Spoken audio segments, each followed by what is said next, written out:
ફેમિલીમાંથી કોઈ એક વ્યક્તિ પણ જો ફોરેન સેટલ થયેલી હોય તો પણ લોકો તેના પર ગર્વ લેતા હોય છે. તેમાં જેમણે મહેનત કરીને પોતાના દીકરા દીકરીને ભણાવી ગણાવી વિદેશમાં સેટ કરી દીધા છે તેમને તો લોકો નસીબદાર માનતા હોય છે. જોકે આવા અમુક કહેવાતા નસીબદાર મા બાપ પોતાનું દુઃખ કોઈની આગળ વર્ણવી શકે તેમ નથી હોતા, કારણ કે વિદેશમાં રહેતા સંતાનો તેમનાથી ઘણા દૂર થઈ ચૂક્યા હોય છે. આ પ્રકારના મોટાભાગના કેસમાં સંતાનો ઇન્ડિયા પાછા આવવા નથી માંગતા અને ન તો પેરેન્ટ્સને પોતાની પાસે બોલાવવા માંગે છે. જો કોઈ થોડા દિવસ માટે બોલાવી લે તો પણ તેમનું વર્તન એવું હોય છે કે તેમના ઘરડા મા બાપ ઇન્ડિયા સિવાય નહીં ફાવે તેવું કહીને પાછા આવતા રહે છે. બાળકોને ઇન્ડિયાની મોંઘી સ્કૂલમાં ભણાવવા, તેમને હાયર એજ્યુકેશન માટે ફોરેન મોકલવા અને તેઓ સેટલ ન થાય ત્યાં સુધી તેમના ખર્ચા કાઢવા કોઈ પણ મા બાપ માટે જરાય આસાન નથી હોતું. ઇન્ડિયામાં તો જેમના સંતાનોને વિદેશ ભણવા જવાનો ચાન્સ મળે તેવા મા બાપને પણ લોકો નસીબદાર સમજતા હોય છે અને જેમના સંતાનો ફોરેન સેટલ થઈ ચૂક્યા છે તેમને તો સમાજમાં ખાસું માન સન્માન મળતું હોય છે. જોકે વિદેશમાં રહેતા દીકરા દીકરી મોઢું ફેરવી લે અને ઇન્ડિયામાં રહેતા પેરેન્ટની સામે જુએ પણ નહીં ત્યારે દુનિયાની નજરમાં સુખી ગણાતા મા બાપ અંદર ખાને કેટલા દુઃખી હોય છે તે કોઈ નથી સમજી શકતું. આવો જ એક કિસ્સો ઇન્ડિયામાં છેલ્લા 20 વર્ષથી એકલા રહેતા એક મહિલાએ આઈ એમ ગુજરાત સાથે શેર કર્યો છે. પતિના અવસાન બાદ જિંદગીના અંતિમ પડાવમાં સાવ એકલા પડી ગયેલા આ મહિલાના 3 સંતાનો અલગ અલગ 3 દેશોમાં સેટલ થયેલા છે.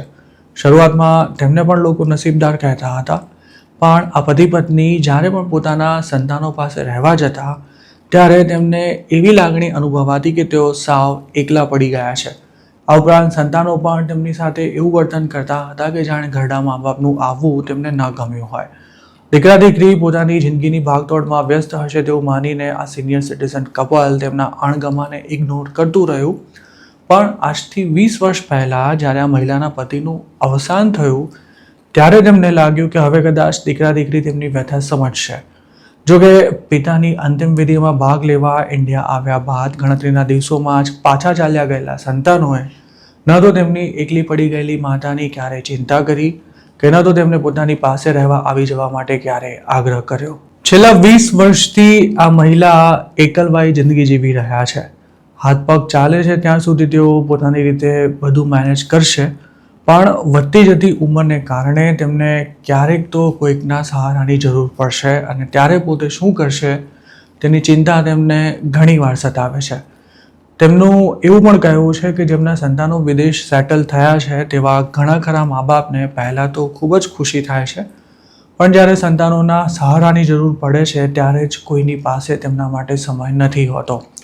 પોતાના અંગત વિચારો વ્યક્ત કરતા આ મહિલાએ સિનિયર સિટીઝન્સને એવી પણ સલાહ આપી છે કે સંતાનોની અનિચ્છાએ તેમની પાસે રહેવા જવું તેના કરતાં ઇન્ડિયામાં શાંતિની જિંદગી જીવવી વધુ બહેતર છે.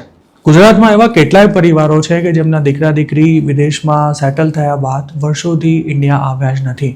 આવા ઘણા ખરા પરિવારોમાં પૈસાની કોઈ જ કમી નથી, પણ લાગણી, હૂંફ અને પ્રેમનો અભાવ વૃદ્ધ મા બાપને કોરી ખાય છે.